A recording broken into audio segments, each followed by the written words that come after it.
Hello mga kababayan. So guys, by this time, halos kompleto na daw yung required na bilang para maipasa ang mga pirma na to sa COMELEC, no? Para nga maaprubahan itong sinasabi nilang People's Initiative. So, ang tawag nila dito, PI, abbreviation, no? People's Initiative. Pero sinasabi ko guys sa inyo ng buong puso, no? Na ito ay Pinsans, no? Initiative. Kasi pinsan ni President Bongbong Marcos ang talagang may initiative na to. Alam niyo kung sino yon? Si Speaker Martin Romualdez. So siya talaga yung init na init, no?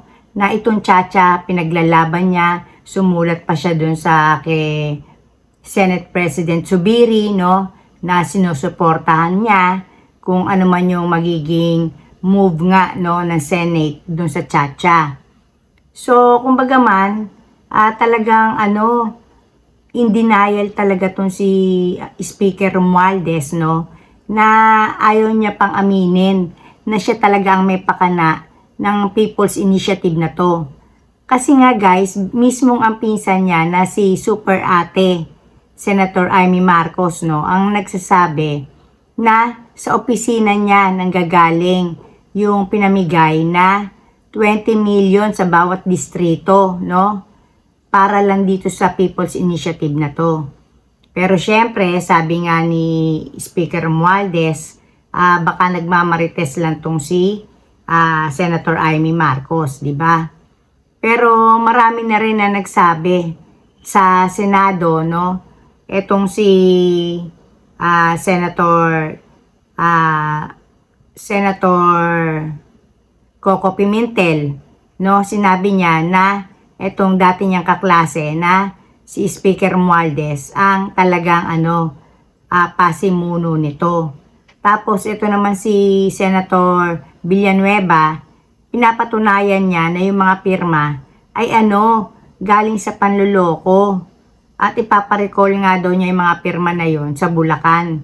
Kasi nga daw itong mga nagsipagpirmahan na to, hindi alam kung ano yung mga pinirmahan nila. Tapos yung iba na bayaran. Diba? Sabi ni Senator Bato, yung iba daw as low as 100. Biruin nyo, yung mga tao, pera ng taong bayan, pinambabayad din sa mga tao na yan. Tapos bibilin para lang makapirma. Yung iba hindi pa nga alam kung ano yung pinirmahan nila. Kasi ang mga tao kasi, karamihan talaga na mga bumoboto sa atin itong mga dukha. So itong mga dukha na to, pasensya na hindi man ako nanlalait, no, dahil isa rin naman akong dukha. Pero ibig ko sabihin, yung iba kasi talagang mga mangmang sila sa batas, mangmang sila sa karapatan nila. Kumbaga sila, dahil halimbawa yung oras nila tutok sa pagbuhay sa pamilya nila, yung focus nila nasa pagkita lang ng pera kung paano mabibigyan yung pamilya nila ng pagkain sa maghapon. Wala na silang mga pakialam kung ano pa ba itong mga pinag-uusapan sa bayan.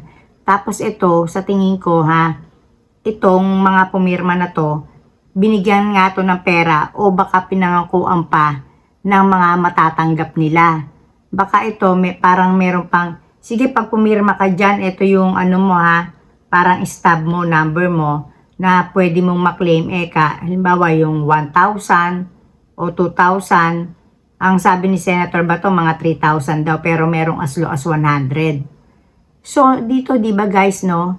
Kumbaga, hindi ko maintindihan tong si, Speaker Romualdez. Mayaman naman na siya. Tapos, masasabi ko lang, no, yung mga natin, plano natin, hindi naman porket yan ang plano natin, yan ang magaganap. Kagaya niyan, ang plano talaga ni Speaker Romualdez, plano niya maging federalismo. Ito yung bukang bibig ni Senator Robin Padilla, yung federalism, kung saan ang mamumuno ay yung Prime Minister. So, sino ba gaganap nun? E di syempre, yung pinaka-eager na matuloy itong Chacha na to, na si Speaker Romualdez nga, di ba?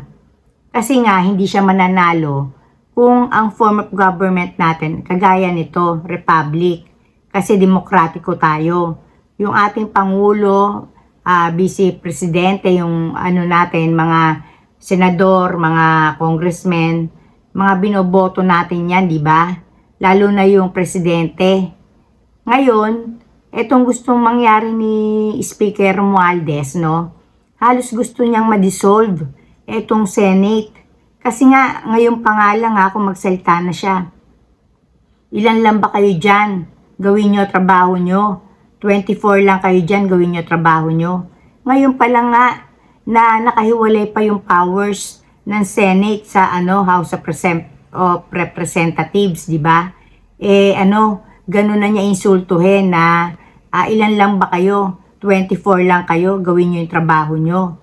Di ba? Mag-focus kayo sa trabaho nyo at wag nyo pag-initan tong Kongreso. Paano pa, di ba? Kung halimbawa magiging na yan, House of Congress, na nagsanib na lang sila. Siyempre, yung boses ng Senate, no? Ang boses ng Senado, napakahalaga yan, guys. Kasi kung ano man yung mga gusto dito sa lower house, no? Etong tinatawag na House of Representatives, no? Kasi dyan, yung mga congressmen dyan, nababayaran yan. So, kung basta if the price is right, aaprubahan nila kung ano man ang gustong ipasa. Kung ano man ang kapritsyo, actually, nung speaker. O, kagaya ngayon, ang kapritsyo ni Speaker Romualdez, itong Chacha. So, kahit may hindi sang ayon dyan, pag nilatagan niya ng halimbawa, tinatawag na budget, no? Pagandahin natin budget para kunyari sa kapulungan niya, pero syempre merong ibubulsa doon si congressman, matutuloy kung ano man yung kapritsyo ng speaker, no? Ngayon, ang trabaho naman itong Senado, kumbaga man sila sila ang mumuni-muni o pag-aaralan nilang maigi kung ito bang gustong ipasa ng mga batas ng mga congressmen na to o congressmen na to, karapat dapat na maisabatas. So, kumbaga man, parang ang gustong mangyari ni Speaker Romualdez, halos yung bawat tao sa Kongreso at ito na rin Senado, hawak na niya sa leeg. Kasi ang panakot budget, di ba? Tapos pagka ayaw mo pumirma, wala kang budget wala kang pork barrel. O di ba? Tapos ang gusto niya, halos siguro sabik na siyang maging prime minister. Kasi nga gusto na niya yung ngayong katungkulan o posisyon ni President BBM. Pero bakit naman hindi pa siya masiyahan? Kasi kahit naman speaker lang siya, halos siya na ang nasusunod dito sa Pilipinas. 'Di ba? Halos ang lahat ng gusto niya mangyari nasusunod. Kagaya niyan, 'di ba? Naipasara yung SMNI dahil nga do sa sinabi na ang mga travel expenses niya, 'di ba? So, kumbaga man hanggang ngayon sarado, 'di ba? Pero totoo rin naman na maraming fake news at maraming disinformation na ginagawa kasi ang SMNI.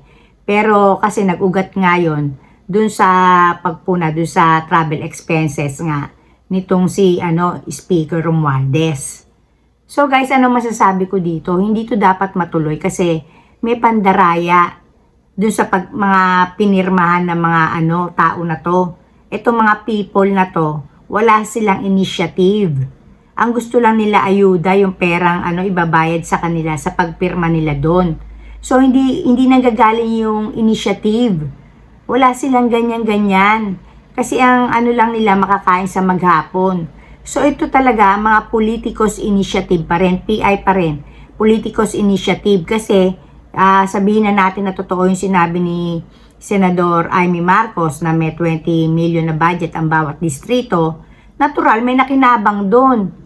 Kumbaga man, kung yun ay 20, sabihin na natin yung 10, nando doon sa pinakataas-taasan doon sa pinagbigyan, di ba? Halimbawa lang governor, di ba? O kaya yung mayor. Tapos yung konting bahagi doon sa mga pipirma. Pero yung pinakamalaking slice ng kaperahan ng 20 million na yon, nasa gobernador yon, nasa kongresista, nasa mayor. So, ayun lang masasabi ko. So guys, sana wag tong palusutin ng COMELEC. Kasi alam naman talaga nila na hindi malinis ang pagkakakuha ng mga pirma na to. Alam naman talaga nila na ang mga pumirma dito ay bayad.